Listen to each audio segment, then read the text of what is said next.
A special thank you to each of our subscribers who make this channel possible. Here's today's story.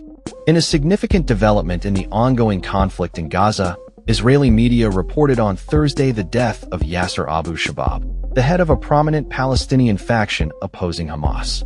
This incident marks a crucial turning point in the Israeli strategy to bolster anti-Hamas clans within the region.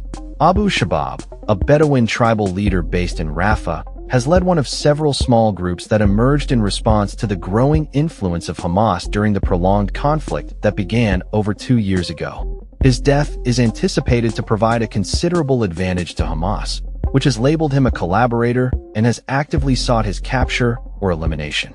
Reports indicate that Abu Shabab succumbed to unspecified wounds at Soroka Hospital in southern Israel, although the hospital has since denied that he was ever admitted. The exact circumstances surrounding his death remain unclear, with no official confirmation of the timeline or the nature of his injuries. Israeli Prime Minister Benjamin Netanyahu acknowledged in June that the Israeli government had provided support to anti-Hamas factions, although details regarding the extent of this support have been sparse. Abu Shabab's faction, known as the Popular Forces, has maintained operations in areas of Gaza under Israeli control since a U.S.-backed ceasefire was established in October. Rafah, the location of his leadership, has witnessed some of the most intense violence during this ceasefire, with reports of gun battles and injuries among Israeli soldiers.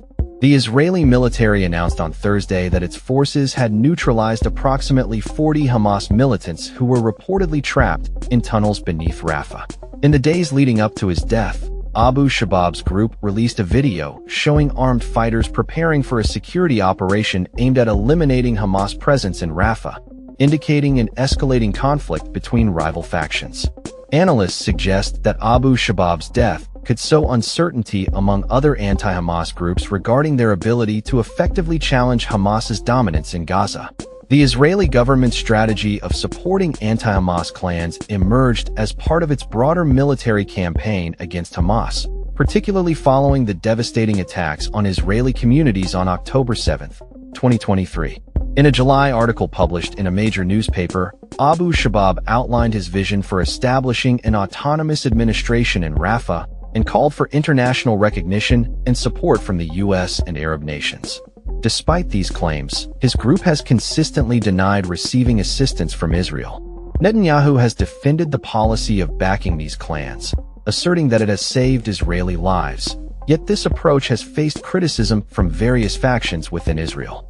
Detractors argue that these groups lack the capacity to serve as a viable alternative to Hamas, which has maintained control over Gaza since 2007.